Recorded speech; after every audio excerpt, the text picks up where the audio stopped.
Yeah, sorry for the delay. I'm sorry, I'm tired. Kasi kagaling ko din sa isang speaking engagement. Natapos lang kaninang mga 5:30. So I hurried my way home para mahabol yung klase. Wait lang, nag-login na ba ang LMS? Lang.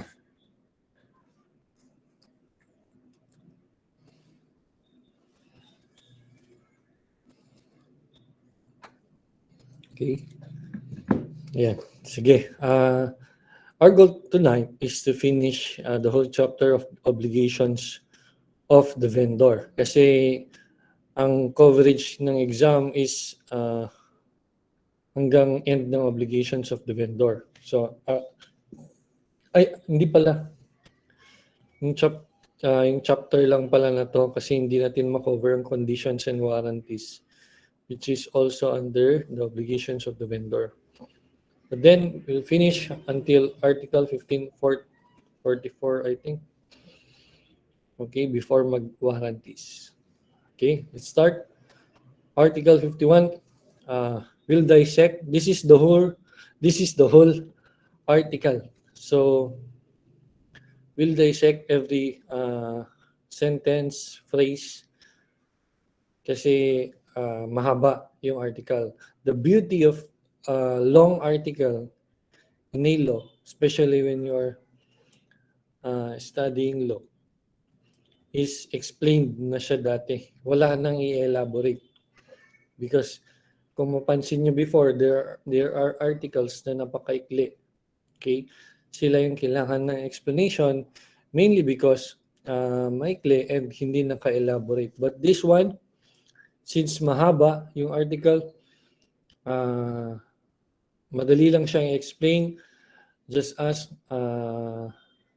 meron din guidance ko para alam niyo kung paano magbasa ng mahabang article. Kasi kung titingnan mo ito sa libro, itong mahabang article na ito nakakatamad basahin. Okay? So first sentence of the first paragraph, whether it is for the buyer to take possession of the goods or the seller to send them to the buyer is a question depending on each case, on the contract expressed or implied between the parties. So unang sentence pa lang, meron na siyang ibig sabihin. It means that whatever be the agreement of the buyer and the seller will prevail depending on the circumstances. What may be those agreements? Whether si buyer ang kukuha ng goods kay seller, hindi na kailangan deliver ni seller, or si seller ang mag-deliver ng goods kay buyer, is a question depending on their agreement. So kung anong in-agree nila, whatever it may be, that is the law between them. Kasi sabi natin before, under obligations and contracts, the agreement of the parties serves as the law amongst themselves. Diba? Yan yung magbabind sa kanila as you have studied in your previous oblicon subject, diba? There is a juridical tie na sinasabi natin, diba? That is the juridical tie. Whether kukunin ni buyer or i-deliver ni seller. That's the first sentence. Okay? Kapag ganito mahaba, isa-isayin nyo para hindi kayo malito. Kasi kung dediretsuhin natin yan, nabasahin, nakakalito. Okay? Apart from any such contract, express or implied, or usage of the trade to the contrary, the place of delivery is the seller's place of business, if he has one. If not, it shall be his residence. Meron kang makitang semicolon. So let's stop there. Sinasabi ni sentence 2, that the place of delivery is, number one, the place of business of the seller. Okay? The place of business. Especially if meron siyang store, merchandise. Okay? Kung wala siyang store, at yung pagbenta niya ng goods or ng thing is irregular, meaning hindi naman siya talaga nagbebenta ng ganyan, binibenta niya lang because kailangan, let's say for example, benta ng lupa kasi wala lang pera, benta ng sasakyan, ng gamit, para lang may pambili ng gastusin, pwede ang place of residence. Okay? Pero, balikan natin. Apart from any such contract, express or implied, or usage of trade to the contrary, meaning, if there is another agreement kung saan ang place of delivery, then doon. Diba? Kaya nang sabi ko paulit-ulit, basta sa civil code, covered ng obligations and contract, and ng sales of course, the agreement of the parties shall always prevail. Diba sabi natin, the intention of the parties shall always prevail. Diba? Kaya kung ang agreement nila is delivery is on the place of the buyer, pwede. Okay, but generally, place of delivery, place of the business of the seller, second, place of his residence, and then third is their agreement. Kaya kung meron silang agreement pa lang, sa una pa lang, then that agreement will prevail. Okay? But, sabi niya, in case of a contract of sale of specific goods, which to the knowledge of the parties, when the contract or the sale was made were in some other place, then that place is the place of delivery. Okay? Take note. If the goods, if the object is specific goods, okay? Pero alam ng parties, okay? Which to the knowledge of the parties, na nung nagawa yung sale na yan is in another place other than the place of the business, other than the residence, other than what has been agreed, then that place is the place of delivery, that some other place. Okay? So to recap paragraph 1, okay? Whatever be the agreement of the parties, whether kukunin ni buyer ito or i-deliver ni seller, whatever that may be na mapag-agrihan, so let it be. Okay? The second paragraph, the second sentence of the first paragraph,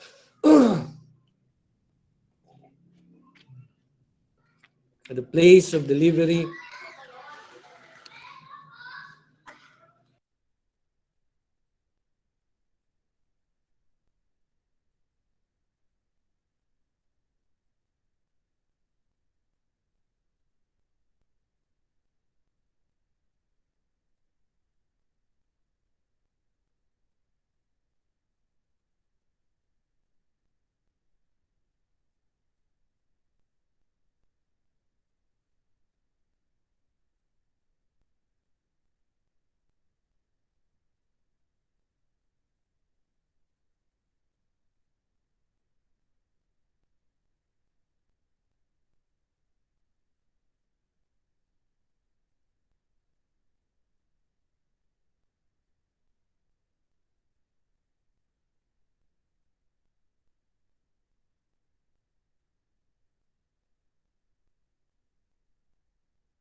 okay.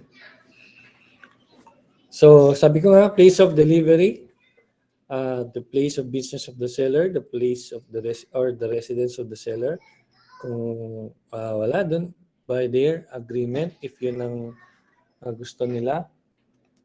Or, if both of them in case of specific goods, okay, if both of them have the knowledge that kung saan nangyari contract of sale, not in the place of the business, not in the place of residence, and not in their agreement, but in some other place, then that is the place of delivery.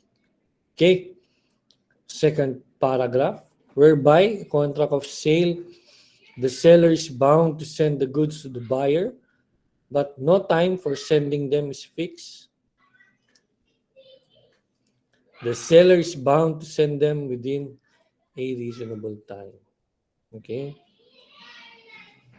If no time is fixed for the delivery of the goods, then the seller is bound to deliver them within a reasonable time.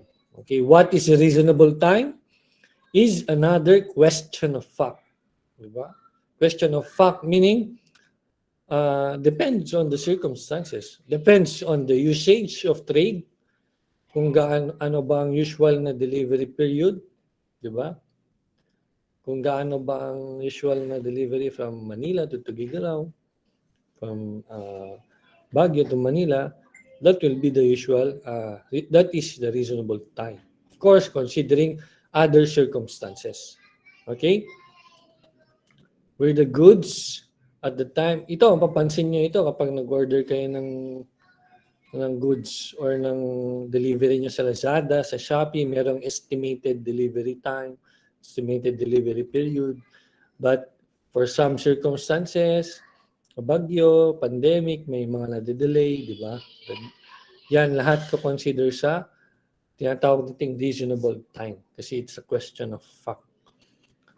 Third paragraph, where the goods at the time of sale are in the possession of a third person. Goods at the time of sale are in the possession of third person. The seller has not fulfilled this obligation to deliver to the buyer unless and until such third person acknowledge to the buyer that he holds the goods on the buyer's behalf. Diba? Just like in the case of a bailey, yung mga negotiable, ay yung mga document of title that we have previously discussed. Okay? Kapag daw yung goods nasa possession ng isang third person, sino ang pwede maging third person in a contract of sale? In a contract of sale, ang main parties, di ba, si seller, si buyer. Who can be the third persons, di ba? Pwedeng yung warehouse man, pwedeng yung bailey or yung common carrier, yung magde-deliver, di ba? Yung magde-deliver. Sila yung pwedeng maging third person. Okay? Ang sabi dito, hindi mafu-fulfill ni seller ang obligation niya until and unless i-recognize daw ng third person whether naka-store sa warehouseman, or nasa common carrier na magde-deliver, okay? Until they acknowledge that they will hold the goods on the buyer's behalf. Okay? Kapag hindi nila in-acknowledge yan, ibig sabihin, the seller has not yet delivered the goods. Pero pag in-acknowledge na nila, then the seller has fulfilled this obligation to deliver. That is already considered delivered.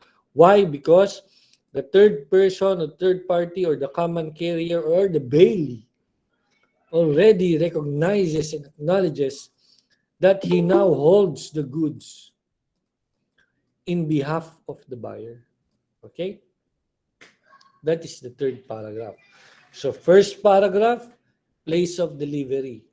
Second paragraph, time of delivery. There is no time fixed. Reasonable time. Reasonable time is a question of fact.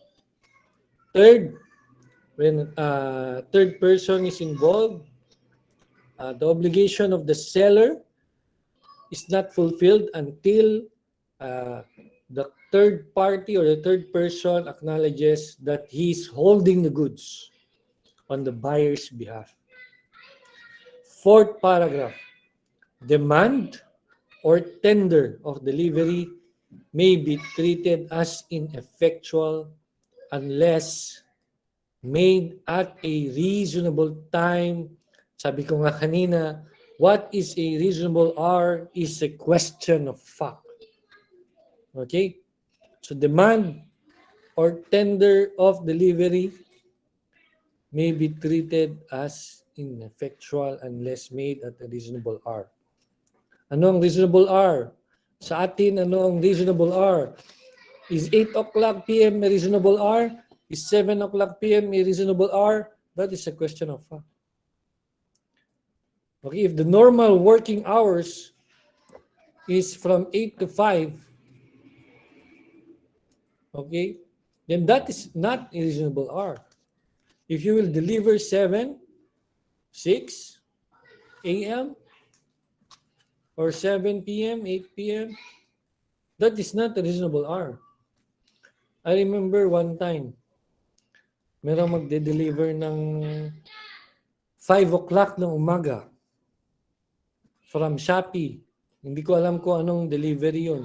Kung anong common carrier yun. Hindi naman yun Ninja Van. Because I believe Ninja Van doesn't deliver at that hour. 5 a.m. magde-deliver. Okay? Meron pang isa, worse. 9 p.m. or something, magde-deliver. Tatawag, magde-deliver daw. That is not a reasonable hour. Okay? And also, hindi lang demand, but tender of delivery. Hindi ka rin pwede magsabi na i-deliver mo na ngayon. Okay? Unless they operate. Kaya nga, question of fact. Kasi ibig sabihin, unless the common carrier operates until 5 a.m. or until midnight or 24 hours. Even if 24 hours naman ang delivery nila, on the part of the buyer or the receiver naman, what is a reasonable hour on his part naman?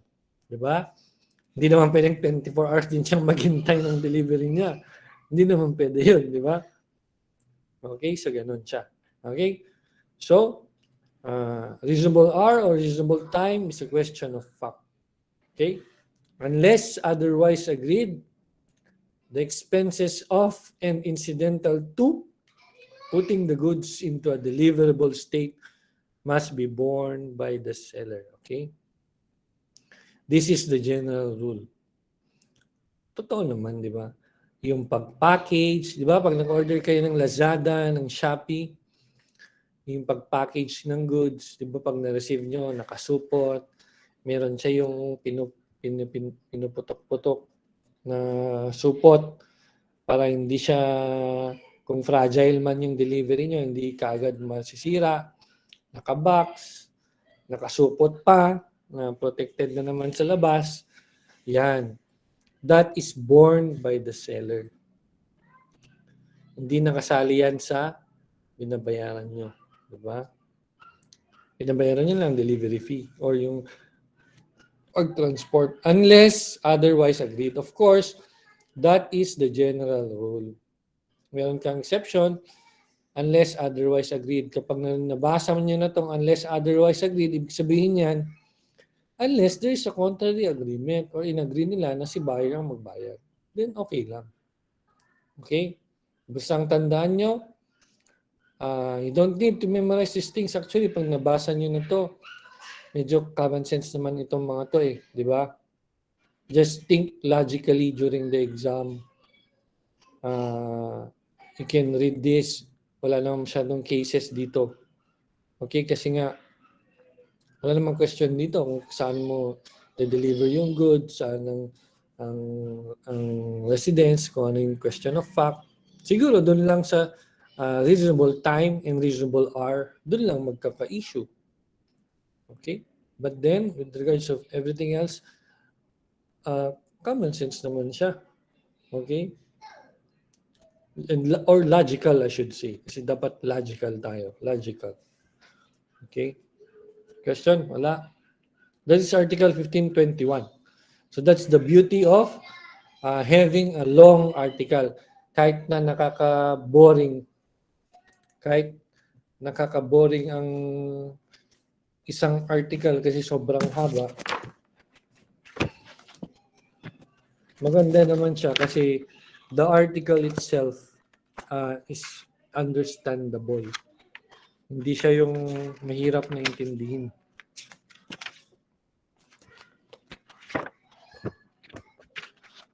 Tingnan mo. Wait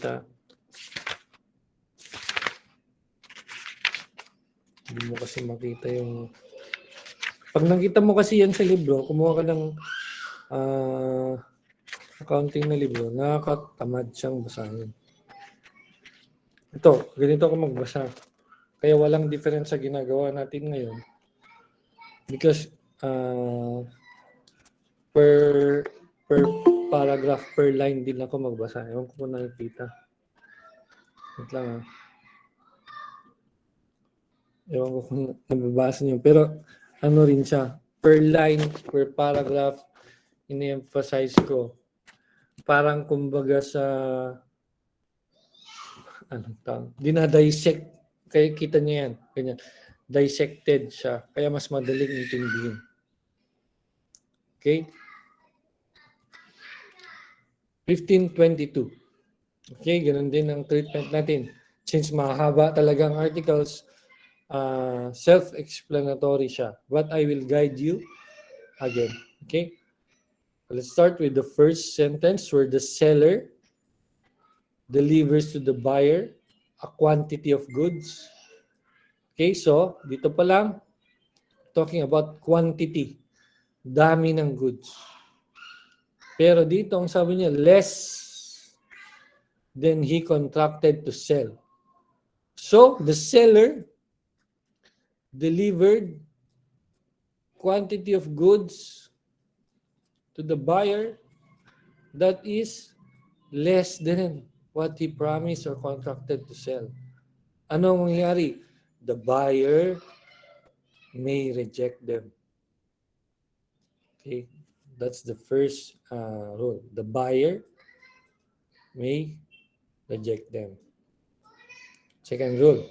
But, sabi niya, but if the buyer accepts or retains the goods so delivered, knowing that the seller is not going to perform the contract in full, he must pay for them at the contract rate. Okay? If the buyer accepts and retains them, knowing that the seller will not perform the remainder of the contract, meaning hindi niya na i-deliver yung kulang niya na goods. Then therefore, since in-accept at ni-retain ni buyer, the buyer must pay them at the appropriate contract rate or in proportion to the contract rate. Kung magkano siya binenta, let's say for example, 1 million, nasa contract, okay, but this, itong nasa contract is 1 million for 100 pieces. If 60 pieces lang yung na-deliver, then proportional at the contract rate. Yan ang babayaran niya if he accepts and retains them. But first and foremost, he may reject them. Pwede niyang i-reject. Okay? Pero kung ni-retain niya at aware siya na hindi na i-perform ni seller yung, hindi na i-deliver ni seller yung remaining goods na hindi niya na-deliver, then he must pay at the proper contract rate. Okay? That's the first sentence of the first paragraph, Article 1522. If, however, the buyer has used or disposed of the goods delivered before he knows that the seller is not going to perform his contract in full, the buyer shall not be liable for more than the fair value to him of the goods so received. Okay? Take note, hindi natin pwedeng tanggalin yung knowledge. Knowledge is very important. If we compare this one to the first sentence states that the buyer already knows, already has the knowledge na hindi na ipe-perform ni seller yung obligation niya. At that point, kung ikaw yung buyer, di ba, pwede mong i-reject yan whole. Pero kung despite na nalaman mo yan at tinanggap mo yan as a buyer, then bayaran mo at the contract rate. Okay? Pero kung ikaw na buyer, nagamit mo na yung dineliver na goods or na-dispose, ibig sabihin, nabenta mo na sa iba, na-commit mo na sa iba. Pero hindi mo alam na hindi na pala ipe-perform ni seller yung obligation niya, then you will not be liable for more than the fair value to him of the goods so delivered. Okay? So that is the difference between the first and the second sentence of the first paragraph of Article 1522. On the second paragraph, where the seller delivers to the buyer a quantity of goods, same, pero larger, mas malaki, then he contracted to sell, the buyer may accept the goods. So number one, the buyer may accept the goods included in the contract and reject the rest. Ibig sabihin, kapag sobra naman, nung first paragraph, kulang yung dineliver. Ngayon naman, sobra-sobra naman yung dineliver ni seller. Okay? Sobra-sobra. Pwedeng i-accept ni buyer yung kinontrata nila. Kung sinabing 100 pieces lang, 100 pieces lang ang kukunin ko. Hindi ko na babayaran yan. Pwede. Accept and reject the rest.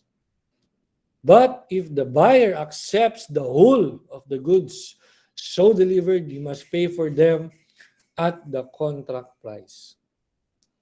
So if you can if you can already follow the discussion, 'di ba? Napaka-logical, kumbaga common sense. 'Di ba? Kung in order mo is 100 pieces at ang dumating 60 pieces, pwede mong di tanggapin yung buong 60 pieces. Or pwedeng tanggapin mo yung 60 pieces, bayaran mo lang yung kung magkano yung 60 pieces na yun. Di ba? That's very logical. Di ba? Kung sobra naman yung dineliver, sobra-sobra ang dineliver, okay? Pwede mong i-accept yung in-order mo lang. Kung 100 lang, 100 lang. Sa'yo na yung rest kasi wala na akong pera. Okay? Or, kung in-accept mo yung buo, then, therefore, babayaran mo pati yung sobra. Okay? Kahit pabayad na yung dati, babayaran mo kahit yung sobra.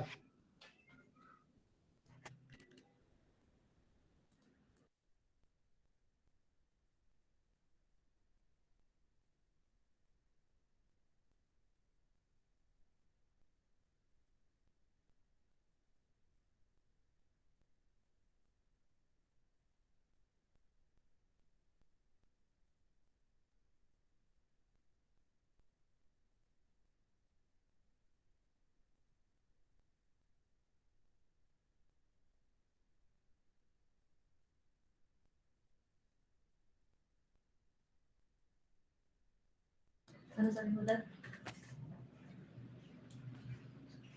May tao.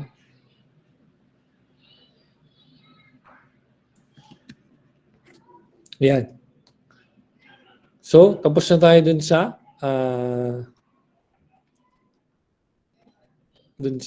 kulang, lesser.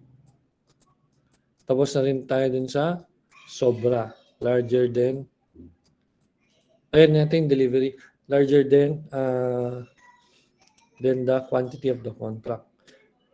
On the third paragraph, where the seller delivers to the buyer the goods he contracted to sell mixed with goods of a different description, not included in the contract.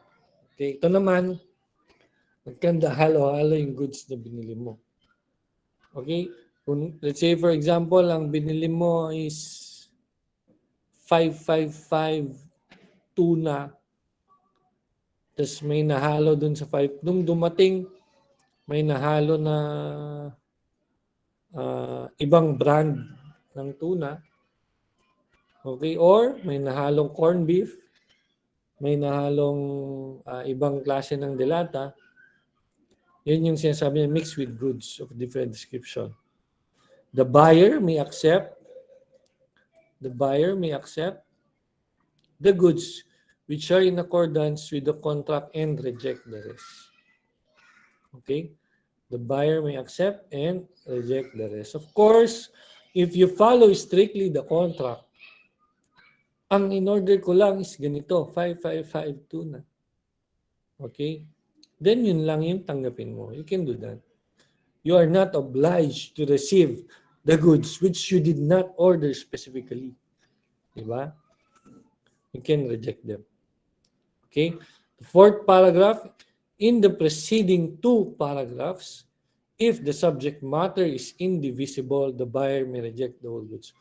Take note, sabi niya, in the preceding two paragraphs. So, yung preceding two paragraphs, which is paragraph 3 and paragraph 2, kapag daw indivisible yun, hindi mo pwedeng i-exercise ito.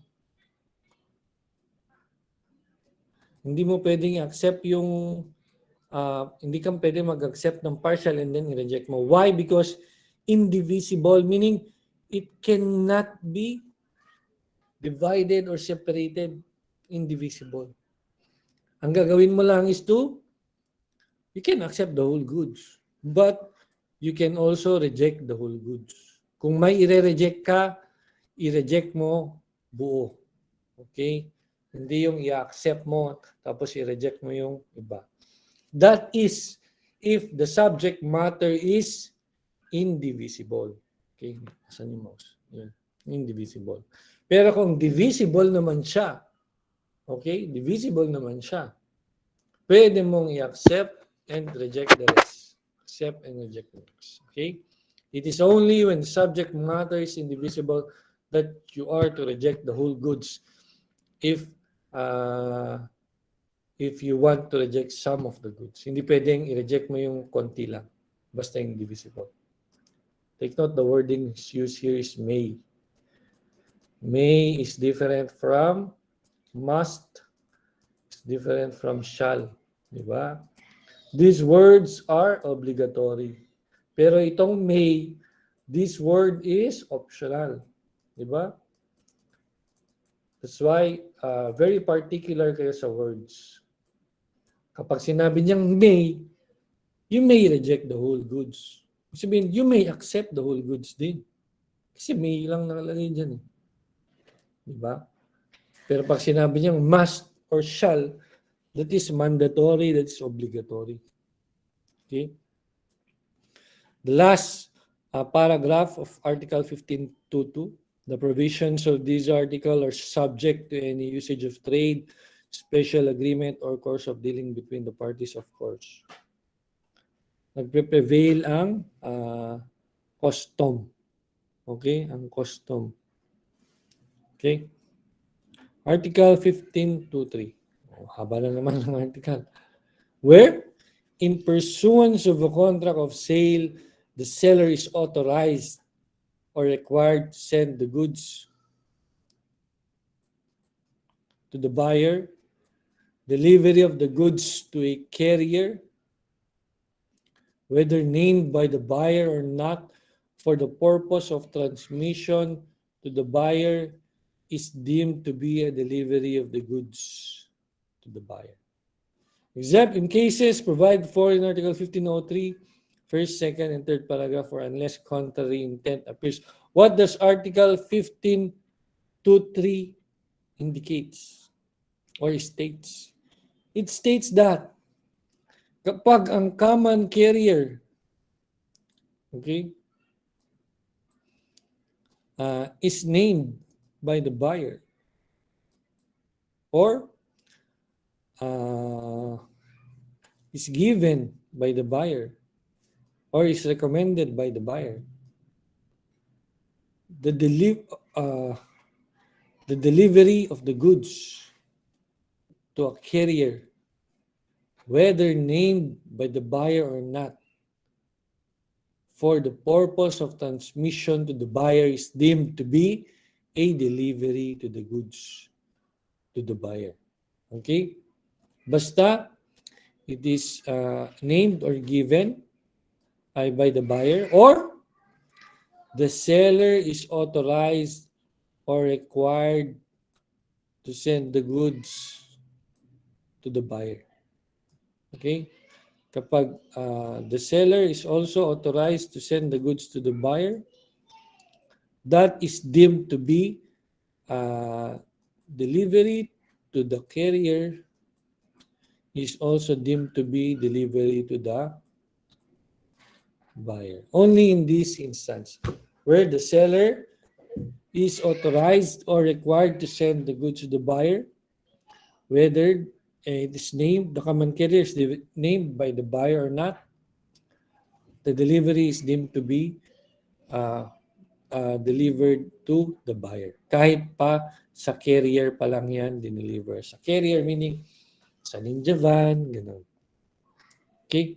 Unless otherwise authorized by the buyer, the seller must make such contract with the carrier on behalf of the buyer as may be reasonable, having regard to the nature of goods and other circumstances of the case.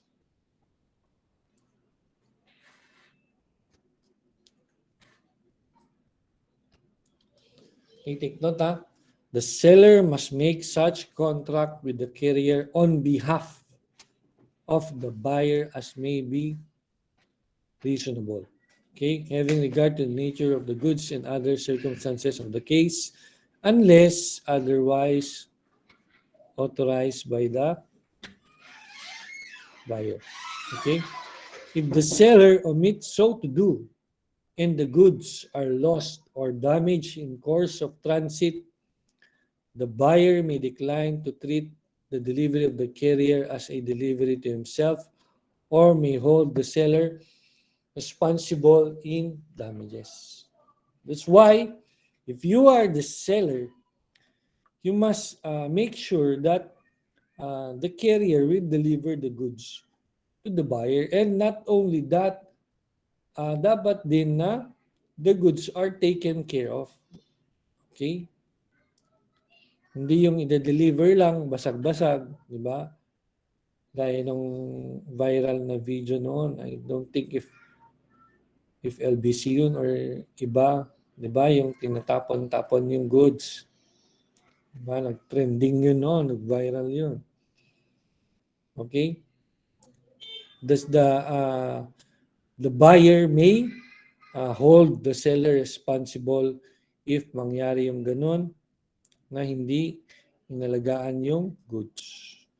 This embodies the principle we have discussed previously and the principle you have learned previously in your obligations and contracts, that the seller must take care of the goods pending delivery with the obligations of a good father of a family. Di ba? Meaning, kailangan mong alagaan yan habang hindi mo pa na-deliver.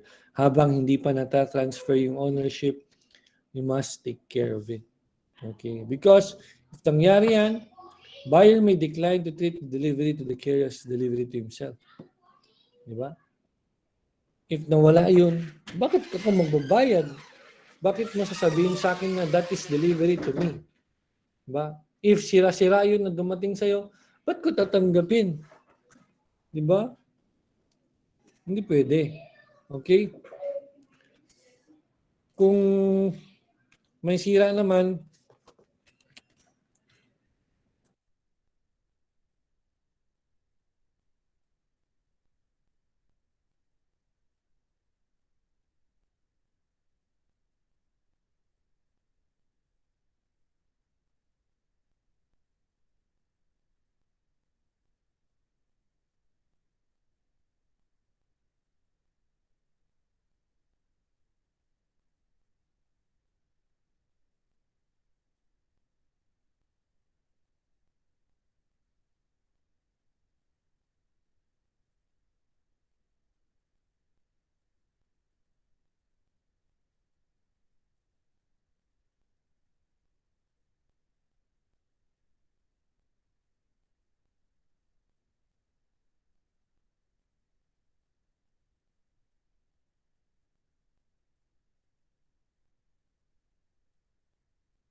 Hello. Sorry for that. Ayan. Sabi ko kanina, uh, this is part of the due diligence of a good father of a family. Diba? You have to deliver the goods. You have to make sure that they are in a deliverable state, sabi nga. And you have to make sure na hindi mawala, hindi madamage yung goods in transit. Otherwise, the seller may be held liable or the buyer may disown the delivery. Okay, let's proceed to the third paragraph. Unless otherwise agreed, where goods are sent by the seller to the buyer under circumstances in which the seller knows or ought to knows. Take note. Seller knows or ought to know that it is usual to insure. The seller must give such notice to the buyer as may enable him to insure them during their transit. And if the seller fails to do so, the goods shall be deemed to be at his risk during such transit. Sinasabi ng paragraph 3, if the seller is to deliver goods to the buyer, okay, and the seller knows, or the seller, dahil matagal na siya dun sa business na yun, he ought to knows na dapat yung mga goods na dinedeliver na ganun is dapat ini-insure or may insurance. Okay? Merong obligation si seller. Ano? Ang obligation niya is to notify the buyer that the buyer must insure the goods. Diba? Else, if nawala yan or na-damage yan, the risk will be on the part of the seller. Okay? Clear? Kaya mostly ng goods na dinedeliver is, lalo na yung kailangan na may insurance or kailangan naka-insured, is mostly si seller na ang nagpapa-insure. Okay? Kasi kung no-notify mo pa yan, na matagal pa yung response and everything, matagal. At least kung siya na yung nag-insure on the buyer's behalf, pwede na may deliver yung goods. But that is the rule under the third paragraph of Article 1523. Okay? The seller who ought to knows or who must know that the goods are to be insured. Hindi naman kasi lahat ng insure na goods. Okay? Basta kapag insurable at alam yun ni seller, or kahit hindi alam ni seller, pero dapat alam niya. Okay? He must know it because matagal na siya sa business or lagi niyang ginagawa yun, he must notify the buyer.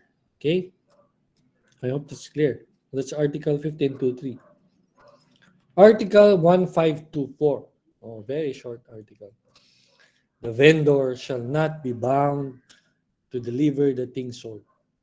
The vendor shall not be bound to deliver the thing sold if the vendee has not paid him the price, or if no period for the payment has been fixed in the contract.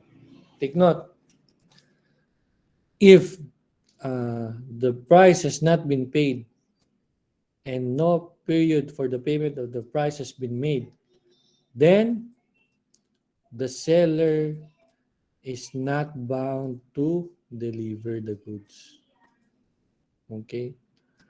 This is stemmed from the principle of mutuality of contracts. Diba? And that the contract is a bilateral contract.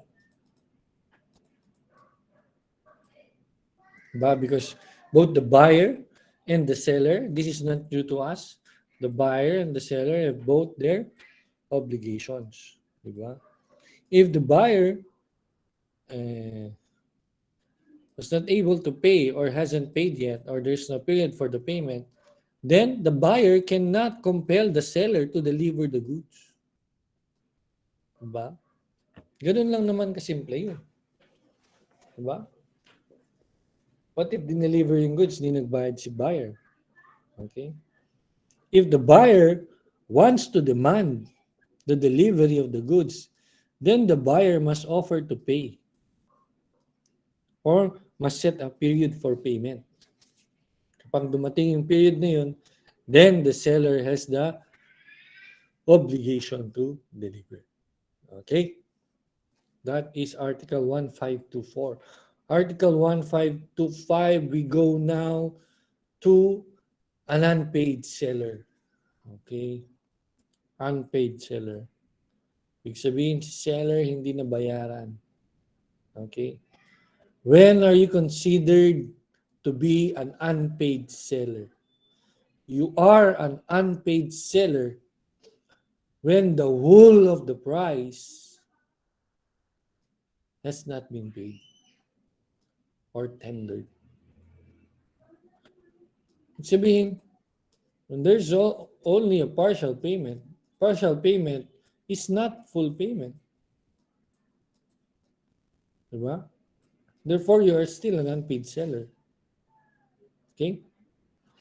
When a bill of exchange or negotiable instrument has been received as conditional payment and the condition on which it was received has been broken by reason of dishonor of the instrument or insolvency of the buyer, then you are considered an unpaid seller.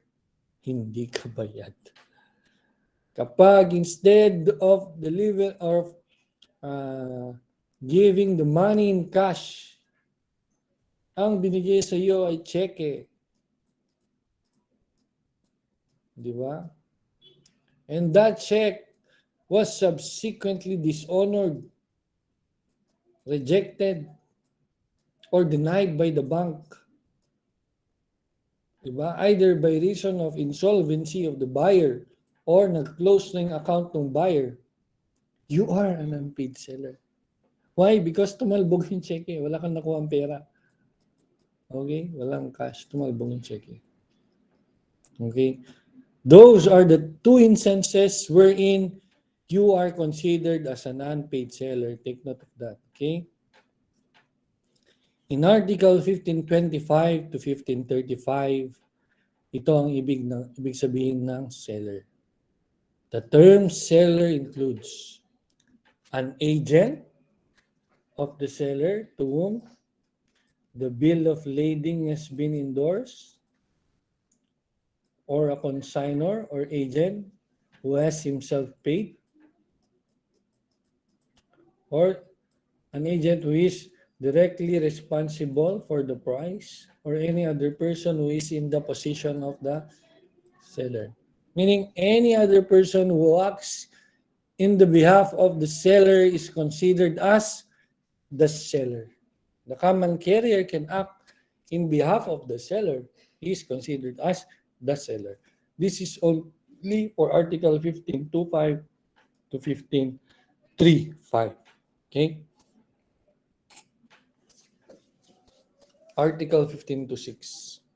So we have already determined what or who is an unpaid seller. Diba? Now, we proceed to the rights of an unpaid seller. Diba? Take note, sa opening paragraph niya, notwithstanding that the ownership in the goods may have passed to the buyer. Meaning, whether the ownership is already with the buyer, the seller will still have these rights. What are these rights? Number one, alien on the goods, or the right to retain them for the price while he is in possession of them. This is what we call in some other books as possessory lien. Diba? Alien on the goods or right to retain them for the price while he is in possession of them. This is one of the rights of an unpaid seller. Okay? Since hindi ka bayad at hindi mo pa under this first right, take note guys, remember, under this first right, you haven't yet delivered the goods. The ownership has not yet been transferred. The ownership has not yet been transferred to the buyer. Nasa iyo pa yung goods. Kaya siya tinatawag na possessory lien. Or kaya siya tinatawag na right to retain them. Di ba? Common sense or logic lang. Paano mo ma-retain if wala na sa iyo yung goods? Di ba? Paano mo ma-retain? Di ba? Kung wala naman na sa iyo. Di ba? So one of the requirements under these rights is that the goods are still in the possession of the seller. Kaya siya may right to retain. Ibig sabihin, I'm an unpaid seller. You haven't paid the full amount of the purchase price or tumalbog yung cheque mo, I will retain the goods. Meaning, I will only deliver the goods or give the goods to you once you paid me. Okay? Kapag ganun, paid seller na ako, I will deliver the goods. Okay? Lien on the goods or right to retain them. Okay? Kahit pa dun sa contract, sinasabi na si buyer na yung owner, that doesn't matter. The fact is, you are an unpaid seller, you have a right and you have to exercise this right. Okay? The second one, in case of insolvency of the buyer. You already know the word insolvency na. Your accountancy students. Insolvent. Wala lang, hindi na liquid si buyer. Wala na siyang cash. Okay? A right of stopping the goods in transitu after he has parted with the possession of them. Meaning, this is what we call the right to or right of stoppage in transitu. O, ganyan. O, sa ganyan. In transitu. Okay? Kapag yung sa una, nasa iyo pa yung goods. Hawak-hawak mo pa yung goods. Okay? Hawak-hawak mo pa yung goods. Therefore, you can still retain them. Diba? Paano kung you already parted with the goods? Wala na sa iyo. Meaning, pinadeliver mo na. On the way na. On the way na kay buyer. And nalaman mo, insolvent si buyer. Meaning, wala siyang cash na pangbayad. Okay? You can stop the goods in transit. Okay? You have the right to stop the goods in transit. Take note yung circumstances na sinasabi ko because the seller cannot exercise all these rights. The seller can exercise these rights depending on the circumstances. Kung nasa iyo pa yung goods, pwede mong i-exercise yung possessory lien or your right to retain. If you have already parted with the goods and on the way na, you can stop the delivery. Okay? Parang possessory lien na rin siya, pero pinapa-stop mo yung delivery. Okay? And a right of resale. Okay? Meaning, you can resell the property. Okay? Whether upon exercising your possessory lien or right of stoppage in transitu, kung wala pa talagang binayad si buyer, then you can sell. Or kung wala pa talaga, despite na in-exercise mo itong possessory lien at yung in-stop mo na yung goods, you can cancel. Rescind the sale. Cancel the sale. Diba? Those are the rights of an unpaid seller. The right to retain, the right to stop the goods in transit, the right to resell or resale, the right to cancel or rescind. Okay? I hope you take note of that. It also says in the last paragraph, where the ownership in the goods has not passed to the buyer, the unpaid seller, in addition to his other remedies, a right of withholding delivery similar to, of course, right of withholding delivery. Okay, inulit niya na lang ito yung sa una eh. Right of delivery, withholding delivery, similar to, sabi niya, and coextensive with his rights of lien and stoppage in transito. Yung sabi ko kanina, pwedeng ipapigil yung delivery if in transit. Withhold the delivery hanggang magbayad sa akin si buyer. Or, basta hindi pa napapas yung goods sa buyer, I can keep the goods. Diba? If I am obliged to deliver it, no, I will withhold delivery unless you pay me the full amount of the purchase price or you issue me a check that will not bounce. Diba? That is Article 1526, Rights of an Unpaid Seller. 1531, it defines goods that are in transit and goods that are no longer in transit. So, dalawa ang dinefine ni Article 1531. So, what are the goods that are in transit? From the time when they are delivered to a carrier, okay? From the time they are delivered to a carrier, either by land, water, air, or the belly, for the purpose of transmission of the buyer, until the buyer or his agent in that behalf takes delivery of them from such carrier or bailey. Sabi niya, from the time na nakay-common carrier yung goods up to the time na kinuha ni buyer or ng agent niya yung delivery ng goods. This time, ito yung tinatawag nating the goods are in transit. Okay? Kung nakay-seller pa rin yung goods, hindi pa yan goods in transit.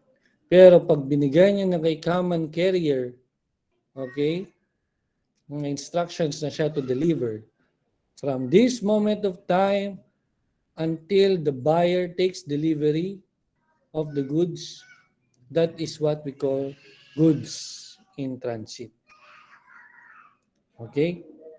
If the goods are rejected by the buyer and the carrier or other bailey continues in possession of them, even if the seller has refused to receive them back, that is also called goods in transit. Meaning, the buyer takes delivery of the goods, but then again, the buyer rejected the goods.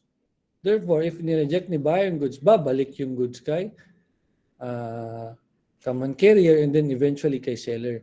At this point in time, the goods are considered as in transit. Okay? So those two are the circumstances when we can say that the goods are in transit. From the time that it is with the common carrier up to the time that it is delivered to the buyer or to his agent. Okay? Or if ni-reject naman ni goods, ni buyer yung goods, ni-reject niya, syempre babalik yan kay common carrier and eventually kay seller. So from this point in time, that is also goods in transit. Okay? The second paragraph, goods are no longer in transit naman. Okay? Tapos na tayo sa goods in transit, doon tayo sa goods that are no longer in transit. If the buyer or his agent obtains delivery of the goods before their arrival at the appointed, of course, if the buyer obtains delivery, then that goods is considered as delivered. Therefore, hindi na siya goods in transit kasi delivered na siya. Ibig sabihin, kumbaga sinalubong ni buyer. Okay? Sinalubong ni buyer yung goods before na makarating sa agreed destination. Sinalubong niya, in-obtain niya in delivery. Okay? That is considered as goods that are no longer in transit. If after the arrival of the goods at the appointed destination, the carrier or other bailee acknowledges to the buyer or his agent that he holds the goods on his behalf and continues in possession of them, then the goods are no longer in transit. Ibig sabihin, for this example, pwede kasing gaya ng sa mga malalayang lugar, seller, de-deliver yan ni common carrier, tapos pwedeng merong warehouse na pag-stayan para i-deliver ng isa na namang common carrier para makarating kay buyer. Di ba pag bibili kayo sa Lazada, tignan nyo yung tracking ng LBC tsaka tracking ng Lazada, meron kayo makikita mga departed ganito, departed warehouse, departed ganito. Yan yun. So pwedeng si warehouse, i-recognize niya na he will hold the goods in behalf of the buyer. Or kung hindi naman si warehouse, pwede rin si common carrier that he is holding the goods on behalf of the buyer. If this happens, then kahit pa in reality, the goods are in transit in reality, but legally speaking, the goods are no longer in transit. Because of the acknowledgement by either the warehouse or the common carrier that they are now holding the goods in favor of the buyer. Ibig sabihin, they are now the agent of the buyer. Okay? They are now the agent of the buyer. Pag agent ka, you're acting on behalf of the buyer. Kahit pa ikaw yung may hawak ng goods, that is not you. That is the buyer. You are only acting in behalf of the buyer. Okay? That's goods that are no longer in transit.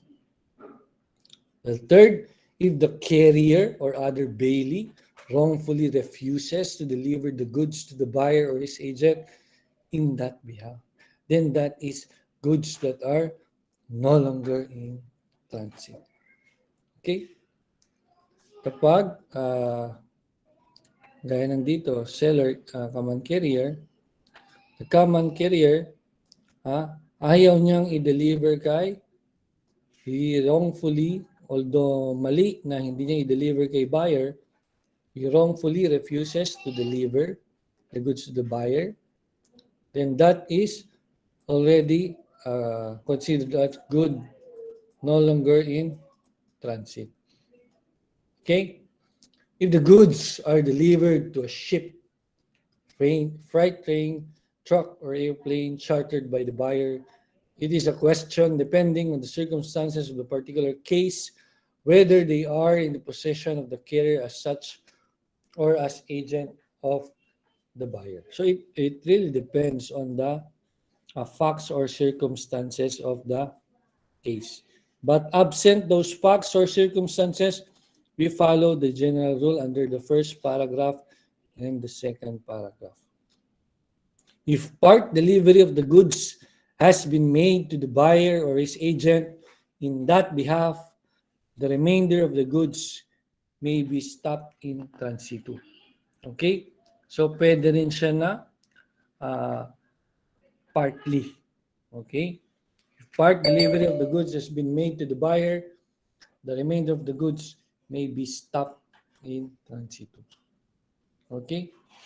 Lalo na kung delivery is by piecemeal. Ibig sabihin, hindi siya minsanan by piecemeal. Okay? Pwedeng i-stop pa rin. Pwede pa rin exercise yung right to stop the goods in transitu. Okay? Article 1532. The unpaid seller may exercise his right of... This one elaborates the rights we have discussed earlier. Okay?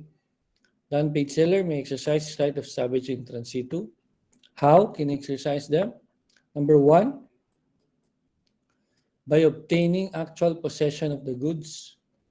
Siyempre, kung pinuntahan mo mismo si common carrier, i-deliver niya na, pero nalaman mo na insolvent, pwede mong i-obtain yung possession of the goods. Or by giving notice, this is the second one, of his claim to the carrier or other bailey in whose possession of the goods are. In whose possession the goods are. Ibig sabihin, the unpaid seller can exercise his right of stoppage in transitu under 2 circumstances, okay, or under 2 instances. Number 1, by obtaining actual possession, and number 2, by giving notice of his claim to the carrier kung na kanino yung goods. So kung hindi niya man, let's say for example, si common carrier nag-start ng magpa-deliver and it's already in transit na hindi na nakuha ni seller, okay, he can notify the company na is exercising his right of stoppage in transito kasi nga insolvent na si buyer para makontak nila yung nag-deliver ng goods. Okay? Such notice may be given either in the actual either to the person in actual possession of the goods or to his principal. Meaning, gaya ng sabi ko kanina, person in actual possession of the goods, kung naabutan mo yung merong yung, say for example, yung truck driver, okay, or kung hindi, yung company nang naabutan mo kasi wala na yung nag-start na magbiyahe yung truck ng company, then pwedeng sa kanila lang, to the principal. Okay? In the latter case, the notice to be effectual must be given at such time and under such circumstances that the principal, by the exercise of reasonable diligence, may prevent delivery to the buyer. Okay? Take note, in order for notice to be effectual, okay, dapat mabigay yung notice na yan under such time and circumstances na pwede niya pang mapigilan yung delivery. Kasi kung ito is a parang two-part common carrier, ibig sabihin, itong si unang common carrier, i-deliver mo na sa warehouse ng ng isang company para i-deliver ulit ng ibang common carrier. Okay, ibang common carrier. Then therefore, hindi niya na pwedeng prevent yung delivery kapag nakay second common carrier na. Dapat dito pa lang mabigay mo na yung notice para habang nasa kanila pa lang, meaning nasa kanila pa yung goods, pwede pa nilang i-withhold. Kung ganyan naman na dalawang magde-deliver, pwedeng bigyan mo rin ng notice yung isang common carrier. Okay? Kasi nga, because of this provision na dapat mabigay mo yung notice at a certain time and circumstance na pwede pang i-prevent or i-stop ni common carrier yung delivery. So take note of that. How can we exercise the right of stoppage in transitu? By obtaining actual possession or by giving notice of his claim to the common carrier who has possession of the goods. Kaya ang sabi dyan, who has possession of the goods. Pwedeng siya yung common carrier pero nailipat niya na or na-deliver niya na sa isa pang common carrier na magko-continue ng delivery. Hindi na pwede. Okay? When notice of stoppage in transit is given by the seller to the carrier or other bailey in possession of the goods, he must re-deliver the goods to according to the directions of the seller. Take note, maalala nyo kanina sabi ko meron siyang right of resale or right to resell the goods. Yan, pwede yan. Either the common carrier will deliver the goods to the seller kasi nga pinestop mo na, ibalik mo na yan sa akin. Yun yung una. Or, stop mo na, i-deliver mo na lang kay ganito or sa ganitong address. Yan yung according to the directions of the seller. Okay? Dito na ini-exercise yung third right, the right of resale. Okay? Since you already were able to successfully exercise your right of stoppage in transitu, then you can already resell the goods. Okay? Hindi naman yun, wala namang problema yun on the part of the buyer because initially the buyer failed to pay the price. Diba? The expenses of such delivery must be borne by the seller, of course. If you are going to stop the delivery and redeliver to yourself, the seller will bear the goods. I will bear the expenses. If you are going to stop the delivery and redeliver it to someone else, to a new buyer, then you must pay the goods or the expenses, I should say. Okay. If, however, a negotiable document of title representing the goods has been issued by the carrier or other bailee, you shall not oblige to deliver or justify in delivering the goods to the seller unless such document is first surrendered for cancellation. This one is, we have discussed na before under the concept of document of title, di ba? Na the bailee or the common carrier or maybe the warehouse, di ba? Madaming types ng document of title. The common carrier or the warehouseman will only release the goods once the document of title has been shown to them. Diba? Under these circumstances, it echoes the same principle. Okay, sabi niya, negotiable document of title representing the goods. The carrier or the other bailee shall not be obliged to deliver or justified in delivering the goods to the seller unless such document is first surrendered for cancellation. Okay, ibig sabihin, ito yung parang hadlang sa right of stoppage in transitu when there is a document of title. Why? Because kung sinong may hawak nito, siya lang sa kanya i-deliver yung goods. Kung wala si seller nito, then mahirapan siya na i-exercise itong right of stoppage in transitu. He must first acquire or get a copy of this document of title. Okay? Kasi nga, the goods will only be released upon surrendering the document of title. Bakit ganun, attorney? Kasi nga, if itong document of title hindi mo i-surrender, paano kung binigay nila sa yung goods na walang pinakitang document of title? Then later, may dumating na ibang tao, magpapakita ng document of title, nabigay na nila yung goods sa'yo. Paano ngayon? Di ba? Kaya ang protocol nila dyan, i-release lang nila yan once there is a document of title. Okay? Kaya pa ba? So let this 7:30, 38. You still like na i-continue natin? Kasi wala na tayong time. May I know from the group? Hello, gising pa ba kayo? We can stop now or continue. If merong gustong mag-continue, I can para matapos natin and then i-upload ko na lang later. Decision. Decide.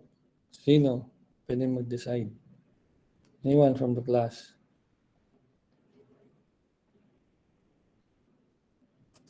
Meron ba? Hello? Sir, Yes.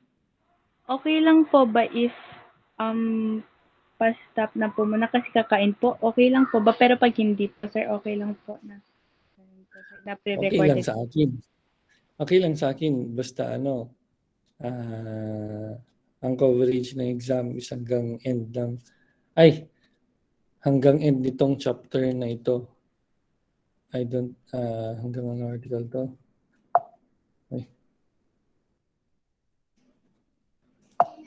Paano ito? Sus. hanggang Article 1544. So we are in 1533. 1533, we have 11 more slides. Kayo, or I can continue this with my Saturday class. Ganun na lang kung ano matapos namin I will upload ng Saturday ng gabi. So you can watch it Sunday night. Okay lang? Kayo kung may gusto mag-stay kahit siguro 10 or 15, I will continue. Pero kung adjourn na tayo, it's okay. Kasi beyond the time naman, ayoko naman na i-report niyo ako. Kayo, decision. If go, sabihin niyo go. If no, if stop na muna, okay lang din. Decision, decide. Hindi mo, si Nicole umalis na. Nicole Andres has left the meeting. Kayo, decide, guys. Miss Christine, Gumiran, yung salita kanina. Ay, sir, based po sa sabi po ng mga kaklase ko po, sir, okay lang daw po sa kanila na end na daw po, sir. At sa Sabado na lang po, Okay, tapos i-rewatch na lang po namin sa YouTube mo po, sir. Sa Okay. channel mo po. Thank you Sige. po, sir. Okay, good night everyone. Good night. Thank you po, sir. Thank you po, sir. Thank you po, sir. Thank you po, sir. Thank you po, sir. Thank you, sir. Sir Eric? Thank you po, sir. Thank you po, sir. Hello po, Goodbye sir. po.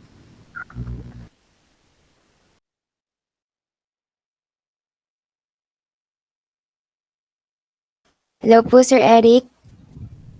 Umalis na ata siya. Ay, sige, sige. Thank you.